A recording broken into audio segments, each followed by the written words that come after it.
Hello everyone, welcome to the Lemon School Channel. こんにちは、レモンスクールです。まず僕の自己紹介はこちらです。Between prosody and segments, which do you think is more important? Some people say prosody is more important, while others say the opposite. I would say both are important, but there's something that should be prioritized first. 英語の発音で何からやればいいかわからないっていう話は聞きますよね。それで議論になるのがプロソディか分節音かっていうことです。まず分節音って何なのかっていうと、子音と母音、つまり個々の音のことです。代表的なのが L と R とか TH とか V とか、あとアケ母音とかそういう個々の音です。一方でプロソディとか、あと超分節音とも言ったりしますけど、英語だとプロソディ、この S が濁って Z で言うことが多い気がしますね。プロソディっていう人もいますけどね。で、これは何かっていうと、子音、母音といった個々の音以外の全てのものです。プロソディイコールイントネーションみたいなイメージを持ってる人もいると思うんですけど、イントネーションだけじゃないんですよ。リズムとかもそうですし、拍の分け方とかもそうです。日本語だったら、雨、雨みたいな音程の区別もプロソディです。そういう子音と母音以外の全てのものをひっくるめてプロソディです。それで、分節音か、プロソディ、つまり超分節音か、どっちが大事なのかですけど、まずその前に大事なのは、両者は切り離せないんですよ。分けられないんです。これがポイントです。英語のリズムだと、英語の子音とか母音は今実際にあるような音の特徴になるし、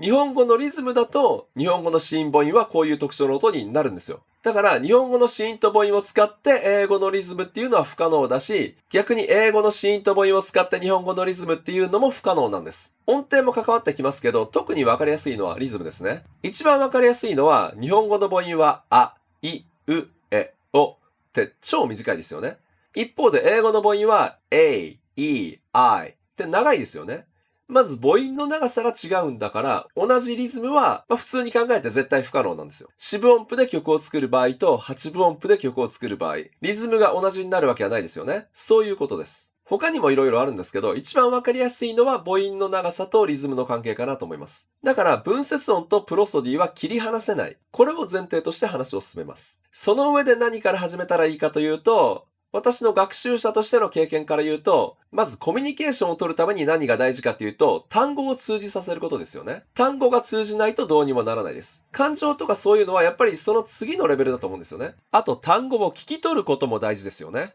となると、英語の場合は単語を通じさせるためには絶対に分節音、つまり子音と母音という個々の音から始めるべきかなと思います。最初はプロソディはあまり知らなくても大丈夫です。あくまで最初はですけどね。というのも、子音と母音をやると、ある程度はプロソディも勝手に身につくんですよ。あくまである程度はですけどね。なぜなら、両者は切り離せないからです。あともう一つすごく大事なことなんですけど、日本語だったら、もも、ももっていうようにピッチアクセントの区別。中国語だったら、上海、上海っていう姿勢の区別。つまり音程を変えて単語の意味を変えるシステムがあるので、単語を区別するためにプロソディが大事なんですよ。でも英語とかソウルの韓国語とかフランス語とか多くの言語は音程で単語を区別するシステムがないので、子音と母音だけ覚えれば単語は全部通じるんですよ。これはノンネイティブにとっては嬉しいニュースですよね。日本語とか中国語みたいに単語ごとに音程が決まってると、ノンネイティブにとってはそれをいちいち覚えるのは大変ですからね。英語にそれがないのは本当に良かったです。こう言うと、いや、英語はアクセントがあるじゃないかって思うんですよね。本当はストレス、ストレスって言った方がいいんですけど、でもこれは日本語のピッチアクセントとか中国語の姿勢とは全く違う次元の話なんですよ。英語の場合はストレスの位置が変わると母音が変わるんです。場合によっては子音も変わります。ストレスと母音とか子音が連動してるんですよ。これは残念ながら知らない人がすごく多いんですけど、英語の特徴というか、英語だけじゃなくてストレスが重要な言語は、母音とか子音、特に母音と連動していることが多いんです。ついでに言うと中国語諸方言とか、ストレスと音程の区別が連動している言語もたくさんあります。例えば、Canadian だったら、この部分にストレスがあって、発音は nay なんですよ。母音は a。でも Canada の場合は、ストレスが最初に来るから、この部分は na。母音は a なんですよ。母音が違うんです。あと、子音だったら、アメリカ英語の場合は、18だったら18。ストレスはここだから、teen って、t が普通の t なんですけど、80だったらストレスが最初だから、80。この t が濁って d になるんですよ。だから私も昔はストレスが何なのか全く分かってなかったんです。ストレスを聞き取ることもできませんでした。だけど、母音とか子音とかある程度通じるように正しく発音してれば、ちゃんとストレスがあるかないかを区別してるように聞き取ってくれるんですよ、ネイティブは。逆に母音が間違ってると、ストレスが間違ってるように聞き取られちゃいます。だから日本人的には母音をミスしてる時でも、ネイティブの先生からはストレスが間違ってるよっていう風に指摘されることが本当にあります。だからそういうことを考えても、分節音とプロソディっていうのはやっぱり境目がよくわからないんですよ。明確な境目がないんですよ。それでやっぱり日本人にとっては母音の方がとっつきやすいですからね。ストレスって言われてもなかなかよくわかんないですけど、母音だったらイメージをつかみやすいですからね。そういった点でも母音から始めた方がいいです。だからもうとにかくまずは子音と母音ですね。ただごくわずかな単語でストレスが変わっても子音と母音が変わらないこともあることはあります。例えばこれらの単語は名詞と動詞でストレスの位置が違うんですよね。で、イギリス英語だと母音が変わるんですよ。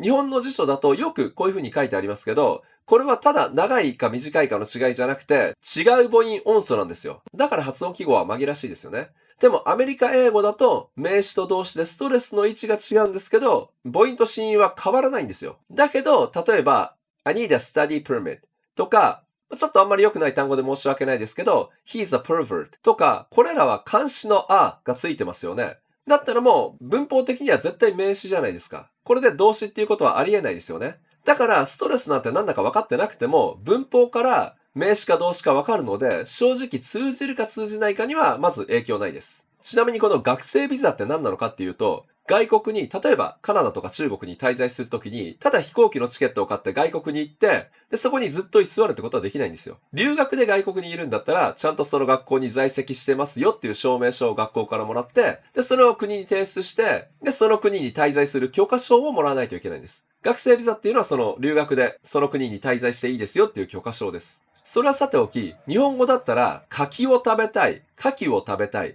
て意味が違いますよね。persimmon、oyster です。柿と牡蠣は、子音と母音は全く同じままで音程だけで区別します。しかもどちらも名詞だから文法からも区別ができません。こういう言語の場合は、子音と母音の他にピッチアクセントっていう音程の区別もやらないといけないんですけど、英語は幸いこういう区別がないから子音と母音だけで大丈夫です。ストレスは母音と連動してるから母音を正しく発音すれば勝手にストレスも正しくなります。つまり、英語の子音と母音を覚えて、それぞれの単語で正しい子音と母音を使えば、全部通じます。それで聞くときも、英語の子音と母音をすべて知ってて、それに当てはめて聞けば、知らない単語とか人の名前とか地名とか、あとアニメのキャラクターの名前とか、そういう固有名詞でも、はっきり発音してもらえば一音一音聞き取れるようになるんですよ。つまり、すべての単語が通じる。はっきり発音してもらえば全ての単語が聞き取れるっていう風になれば、っていうところまで行けば、とりあえず生き残れますからね。コミュニケーションはできます。それで私の経験だと、確かにイントネーションとかが原因で、通じないとかコミュニケーションに支障をきたした時期があったんですよ。で、それはどういう時かっていうと、他の人からイントネーションが変だって言われて、で、自分でも確かに自分の英語を聞いてイントネーションおかしいなって思ってたんですよ。でも当時はちゃんと習ったことがないから、もうどう直していいか分からなかったんですよね。で、考えすぎると余計おかしくなるから、それでコミュニケーションに支障が出てるっていう時がありました。でもそういう風に考えすぎなければ別にネイティブとは違う方法でも明らかにノンネイティブなまりにあるイントネーションでも自分なりの感情の表し方とか文法の表し方で基本伝わりますからね。で、もちろんネイティブ同士の会話でもイントネーションが原因で通じないことはあるんですよ。これはイギリス人の友達から聞いたんですけど、カナダ人と話してる時に、カナダ人は割と疑問文じゃなくても上昇調を使うんですよね。例えば、they talk like this みたいな感じです。逆にイギリス人は疑問文でも下降調を使うことがあるんですよ。Is that true? みたいに。そうすると、イギリス人が質問してるのに、カナダ人は質問されてることに気づかないことがよくあるらしいんですよ。逆にあるアニメでカナダ人とイギリス人が会話してるときに、なんでカナダ人は何でも質問するんだ、そこは質問するとこじゃないでしょうみたいにイギリス人が言ってたっていうギャグもありました。だけどこれはネイティブ同士のレベルですからね。私たちノンネイティブは、やっぱりその前にもっとやることがたくさんありますからね。英語が初心者の方はまずやっぱり子音と母音からでしょうね。で、英語そのものは初心者じゃないけど発音はちゃんと習ったことがないという方も、まず子音と母音からでしょう。と言っても誤解しないでいただきたいのは、プロソディをやらなくていいということでは全くないんですよ。やった方が断然いいです。やった方が断然世界が広がります。プロソディを知ってると、英語の言葉遊びとかそういうのが楽しめるようになりますしね。それに母音を変えるとストレスが勝手に変わるけど、自分にその感覚がないのと、自分でちゃんとストレスが変わってるのがわかるのでは全然違いますし、ネイティブの先生からストレスが間違ってると言われて、それが自分でわかれば断然修正しやすくなります。ただ順番としては子音と母音が先だということです。ただ状況によってはプロソディが先の場合の方がいいこともあります。例えばある大学の教職音声学っていう、多分英語の先生を目指している学生たちのための発音の授業だと思うんですけど、その授業を取っている学生たちは、英語以外の言語が専攻だけど、英語のレベルも TOEIC700 点から800点くらいあって、で、英語がある程度話せて、子音とか母音とかある程度できるらしいんですよね。だけど、プロソディは習ったことがない。というような学生たちが集まってるらしいんですよ。だからそういう場合は、まずプロソディから教えるらしいです。そういう風に子音とか母音とかがもうある程度すでにできてるレベルの学生たちだったら、授業の順番としてはプロソディから教えるっていうのは大いにありかなと思います。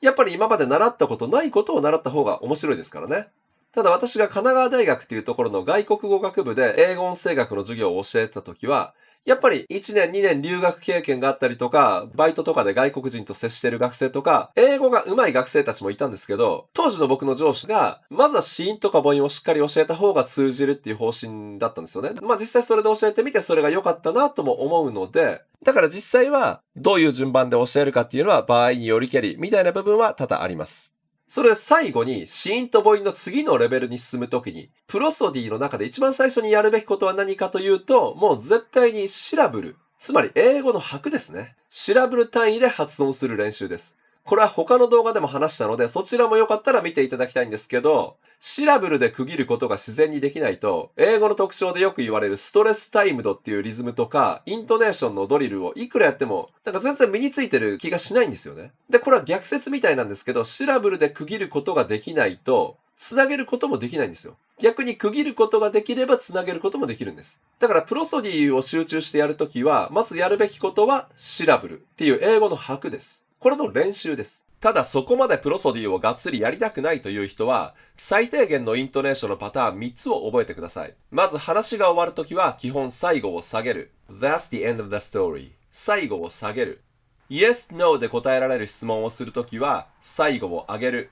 Is this yours? 最後を上げる。Who, what, when, where, why, which, how で質問するときは最後を下げる。Which one is yours? 最後を下げる。こうならないパターンもありますけど、まずはこのデフォルトのパターンをやりましょう。これらはもう日本人には超簡単ですよね。それで文の最後以外の部分のイントネーションを知りたい方は、もう一つの動画を見ていただければと思います。まとめると、まず分節音っていうのは子音と母音、つまり個々の音のこと。プロソディ、または超分節音っていうのは、子音と母音以外のすべて。それで分節音とプロソディは連動しているので切り離せないということです。まず生き残るために大事なことは単語を通じさせることなので、英語の場合は子音と母音さえしっかりやれば、すべての単語を通じさせることができます。ストレスと母音は連動しているから、母音が正しければストレスも勝手に正しくなる。次のステップとして、プロソディで最初にやるべきことは、シラブル単位で発音する練習です。この動画がちょっとでも面白いと思っていただいた方は、いいねを押してチャンネル登録よろしくお願いします。